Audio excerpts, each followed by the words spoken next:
তেহরানে ইরানের সর্বোচ্চ নেতা আয়াতোল্লাহ আলী খামেনি ও তার পরিবারের সদস্যদের শেষকৃত্য শুধু একটি ধর্মীয় বা রাষ্ট্রীয় অনুষ্ঠান নয়, এটি মধ্যপ্রাচ্যের বর্তমান ভূ রাজনীতি, জাতীয় সংহতি ও বহিরাগত হস্তক্ষেপের রাজনীতিকে নতুন করে মূল্যায়নের সুযোগ করে দিয়েছে। সামরিক সংঘাতের পর যে দৃশ্য বিশ্ব দেখছে তা থেকে একটি বিষয় স্পষ্ট: বাহ্যিক চাপ বা সামরিক শক্তি দিয়ে কোনো রাষ্ট্রের রাজনৈতিক কাঠামো ভেঙে ফেলা সবসময় সম্ভব হয় না।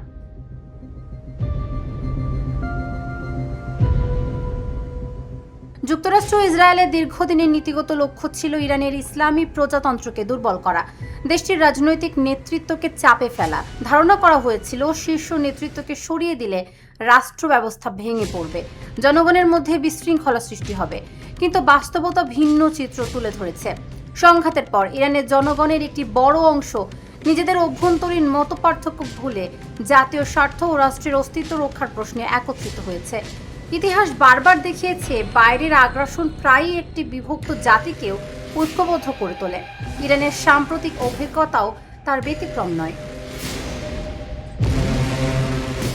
খামেনির শেষকৃত্যে লাখো মানুষের অংশগ্রহণ শুধু একজন নেতার প্রতি শ্রদ্ধা নয়, এটি রাষ্ট্রের ধারাবাহিকতা ও জাতীয় পরিচয়ের প্রতীক হিসেবেও বিবেচিত হতে পারে।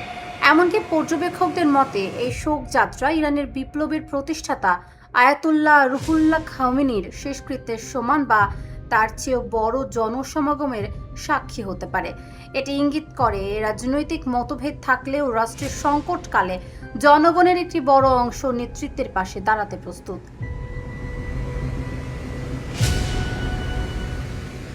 এই শেষকৃত্যে বাংলাদেশ সহ বিশ্বের বিভিন্ন দেশের প্রতিনিধিদের উপস্থিতিও বিশেষ তাৎপর্য বহন করে।